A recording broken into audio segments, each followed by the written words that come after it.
U.S. President Donald Trump said no one should be surprised that he signed off on new tariffs on steel and aluminum. He said it was a campaign promise, and he's now delivering. Our factories were left to rot and to rust all over the place. Thriving communities turned into ghost towns. You guys know that, right? Not any longer. The workers who poured their souls into building this great nation were betrayed. But that betrayal is now over. The new duties amount to 25% on foreign steel and 10% on imported aluminum. Workers from both industries attending the White House signing on Thursday welcomed the move. They said they hoped it'll resurrect Made in America metals, their metals. But critics warn the move could spark a worldwide trade war. More than 100 Republican lawmakers, many of them Trump supporters, sent the president a letter on Thursday urging him to reconsider. A generalized tariff that would actually harm allies, harm American consumers, by the way, harm American workers that use steel in production, hurting their competitive nature in global markets as well. I'm opposed to that. Trump said the U.S.'s neighbors to the north and south, Canada and Mexico, will be exempt, pending ongoing trilateral trade talks. Both had heavily lobbied the administration in recent weeks. He also suggested there might be some flexibility for Washington's other, quote, friends. That's unlikely to include Beijing. China is the world's biggest steelmaker and has been seen largely as the target of these tariffs, even though Chinese steel accounts for but a fraction of U.S. imports. On Thursday, Beijing warned it would make a, quote, justified and necessary response. As the world's two largest economies, China's and America's interests are deeply interwoven. We hope the two sides can sit down calmly and find a win-win solution through equal and constructive dialogue. When we win, we are bringing steel back. That message helped Donald Trump become the first Republican presidential candidate since 1988 to take Pennsylvania. But just a few weeks ago, at this union hall in the state's Mon Valley, steelworkers told us Trump's lack of action suggested he was no different to all the other politicians who'd promised them protection. We're still flatlined, like, you know what I mean, since the election. I'm not sure that he believes anything other than, you know, money. But money for all? Money for... Yeah, for the top. That's what I see in it. Now Trump has delivered, and though there's widespread opposition to the tariffs in Washington, on Wall Street, and among the U.S.'s trading partners, there is relief elsewhere. Unions and progressives have long said the U.S. needs to decide whether to fight unfair international trading practices and save the U.S.'s industrial base and the service industries that supply it from extinction. You've got to start someplace. If we allow our manufacturing industries to be just stolen by other countries, we're going to, at the end of the day, be left with an economy of hamburger flippers. When George W. Bush imposed steel tariffs in 2002, the economic cost was negligible, according to a U.S. government study, a loss of some $30 million a year. And thousands of steel jobs did return, but there were also job losses in other industries. Those calling for a rebalancing of international trade now accept this, but argue tariffs are just a starting point in negotiations which will have wider benefits over time. These trade balances are threatening to destabilize not just steel and aluminum, but in fact broad sectors of the economy, not just in the U.S., but in other countries as well. Areas like the Mon Valley risk becoming yet another U.S. industrial wasteland without support. And no one really knows why Donald Trump decided to ignore his corporate backers, who up until now have been very satisfied with their huge tax windfalls and the scaling back of regulation, or whether he's truly committed to fighting for manufacturing workers and has a comprehensive plan to do so. But for now, the president has kept a key campaign promise that helped him secure the White House. Jack, the president did go on to say a little further on in that exchange that the announcement tonight would be about North Korea. We do not know what the substance of that will be, but we do know that the president spoke with the South Korean President Moon Jae-in today about what was going on. The South Korean National Security Advisor is expected to be in the Brady briefing room to deliver us the news He has been here all day along with his staff talking with H.R. McMaster about what happened earlier in the week between North Korea and South Korea, where the North said that it would be open to a meeting with Moon Jae-in, and this would be Kim Jong-un, who would actually come into South Korean territory to meet at the Peace House at the Panmunjom border crossing, which I know, Brett, you're very familiar with, sometime in late May, and that could be the starting point for direct talks between the United States and North Korea. What's interesting about the president coming in, it's the first time since he's been president, 413 days, that he stuck his nose and his toes into the briefing room. Didn't get all the way in, but quite a surprise to see him there. This announcement about North Korea from South Korea comes on a day when the president made his long-awaited announcement on trade tariffs. It's something that the president has been promising since the election campaign. Today, he did it. The sanctions on aluminum and steel are the first imposed by the U.S. in 16 years. President Trump insisting they are necessary to protect America's national security. The strong steel and aluminum industry are vital to our national security. Absolutely vital. Steel is steel. You don't have steel, you don't have a country. But even as he moved to punish nations, he says, are unfairly dumping cheap steel into the U.S., the president was talking about carving out exclusions for certain countries, exempting Canada and Mexico, at least for now. We need steel, we need aluminum. We're negotiating with Mexico, we're negotiating with Canada and the NAFTA. And depending on whether or not we reach a deal, also very much involved with that is national defense. But if we reach a deal, it's most likely that we won't be charging those two countries the tariffs. And there may be other carve-outs, too. For example, a steel mill in Sheffield, England, produces castings that are used in the weapon system of the new Columbia-class nuclear submarines. If President Trump slaps tariffs on Britain, the U.S. would be taxing its own supply chain. We have other countries that are very much involved with us on trade, but also on military and working together with military.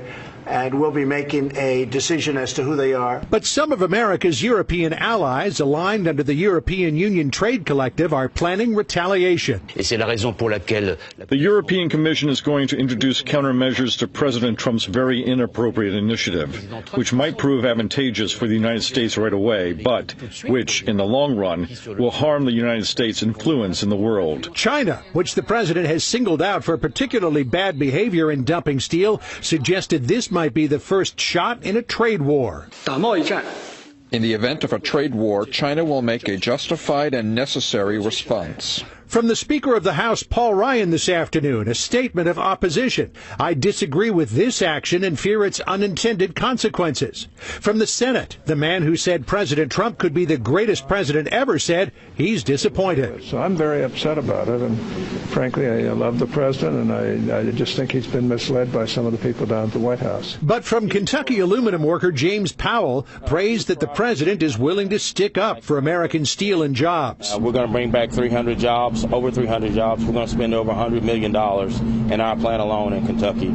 So this is huge for us. One of the fiercest opponents of tariffs inside the White House was Chief Economic Advisor Gary Cohn. He attended his last cabinet meeting today. In a farewell, President Trump praising Cohn, but also taking the opportunity to roast him just a little bit. He may be a globalist, but I still like him. He's going to go out and make another couple of $100 million, and then he's going to maybe come back. I don't know if I can put him in the same position, though. He's not quite as strong on those tariffs as we want. The president's action today starts a 15-day countdown clock to the imposition of tariffs. The president is hoping that before then, some countries that he believes are bad actors will modify their trade practices in order to avoid the punitive sanctions. Brett? Years ago, and that didn't turn out too well. People underestimate Donald Trump at their own risk. Most of the time, he's playing chess and everybody else is playing checkers, and that's where they make their big mistake. He had two big things happen today. With the tariffs as well as with North Korea, in both cases, everyone who needs to be at the table, sitting down and making things better, he has their undivided attention. So when people say, oh, these tariffs are going to be terrible, I mean, it's already been very clear. He's exempted Mexico and Canada, so he's looking at this very strategically. And as far as North Korea, he's done something that no other president has done. He's brought them at least to the leash. Can we trust them? Don't know. But we're in a much better place than we were 24 hours ago with North Korea. Well, and Congressman, this is what the president tweeted about this tonight. Is there now is reaction rippling into this announcement about meeting with Kim Jong-un? He says Kim Jong-un talked about denuclearization with the South Korean representatives, not just a freeze. Also, no missile testing by North Korea during this period of time. Great progress being made, but sanctions will remain until an agreement is reached. Meeting being planned. So what do you make of this? Do you have skepticism? Do you have faith in this process with Kim Jong-un? And what do you think brought him to the table? Well, I don't have a lot of faith in Kim Jong-un. I do have a lot of faith in President Trump. Specifically, you could make even an argument that his foreign policy, as good as the tax reform, as good as the economy is doing, his foreign policy posture and his work should be heralded. We no longer have a moving red line. I can guarantee you we're not going to send a cargo plane full of cash ahead against any meeting with Kim Jong-un. The world is watching, the world is listening, and I believe the president deserves a lot of praise. I was over there not too long ago with 7 or 8 other members right there at the DMZ. And it is frightening. You look at a country, Shannon, Governor, that has been deprived of many of just the basic necessities. This is a country that left out God many years ago, and this is the end result. I can remember the soldiers literally being swallowed up by their uniforms, being malnourished. This is a very sad situation. This is a country that's violated human rights in most egregious manners. This is a great first step, and I applaud the president for doing so. I think as well as this idealistic faction in the U.S. that believes that everyone in the world wants to be American. I think that was best exemplified by Stanley Kubrick in his movie Full Metal Jacket, where one of the soldiers said, "Inside every gook is an American dying to get out." And I think each of these sectors of the political establishment in the U.S. feels disappointed by China for its own reasons, and that we now have this emerging consensus that something needs to be done. And unfortunately, I think what that something is will be a deteriorating trade relationship.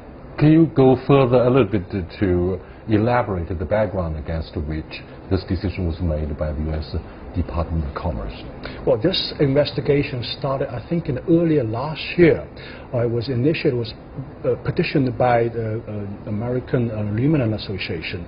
You know, this is against the background of aluminum foil exports to U.S. Rising rapidly, albeit not taking a very large market share. The American aluminum foil market is about $5 billion to $6.8 billion business. And as this report from Department of Commerce has said, total China exports for aluminum foil to the U.S. is only about $384 million. So it's even less than 10%. Okay, but I think it's against the background of, more sort of, as you said, protectionist measures introduced by Donald Trump going to come this year. And I think they pick up a target that it's not going to take a big dent into the China's exports with the U.S. I mean, if you think about the less than $400 million in a contest of $500 billion, it's less than 1%, even less than half of 1%. So it's not a huge amount. And also, the companies targeted, mostly 2 companies. They are both, one is in Zhejiang, one is in Jiangsu province. These companies are all private companies. They are, one is a joint venture company between a Singapore company and Chinese company, another was a purely private company. So I think the victims of this battle is not going to hurt China a great deal, but nevertheless it harbingers something to come. Because Donald Trump said that he's already starting the Section 201 investigation into China's aluminum and steel products into exporting to the U.S. That's a much, much bigger market. So I think, and also I want to make another point. What was significant about this case is that during the investigation, the Department of Commerce also released a report, over 200-page report regarding the non-economy status, market economy status of China along the way, and that's a landmark event. I mean, this document essentially says what future methodology they're going to use. So if they're going to use this methodology on aluminum foil this time, in my opinion, many more products are going to be targeted in the future if Washington, D.C. wants to do that. So I think that's the significance of this case. Thank you so much. Let me go to Robert Cap. Hello, Robert. Hello, Robert. I'm sorry, Robert is standing by in Hong Kong, but he cannot hear me clearly at the moment. But Andy, do you think this is just the tip of the iceberg? And however, it is an early warning about having a comprehensive trade war. Well, I hope that a trade war, along with a lot of other people, hope that a trade war can be avoided. But I think that the outlook really is not that positive, because I think one thing amidst all of the chaos of the Trump administration, what gets lost is that I think he really is observing one of the cardinal rules of American politics, which is dance with the one that brung you, meaning be loyal to the people that made you successful, which is his base of rural white Americans. And everything he's done, from judicial appointments to moving the U.S. Embassy to Jerusalem to targeting China, rightly or wrongly, but is being very consistent, being loyal to his base. So given the past year, what we've seen of the accomplishments of the Trump administration, I think that this initial action, it really is just the beginning. Hopefully that the course can be changed, but the political calculus seems to be that Trump really is playing very much and being loyal to the people that... Who got a flake in the GOP? He's closer to the Democrats these days than he is the GOP. He's going out. He's got about a 20% approval rating, and this explains why. He still doesn't get it. He's not president. He's not even going to be senator much longer, but let's look at the facts. We've had a trade imbalance.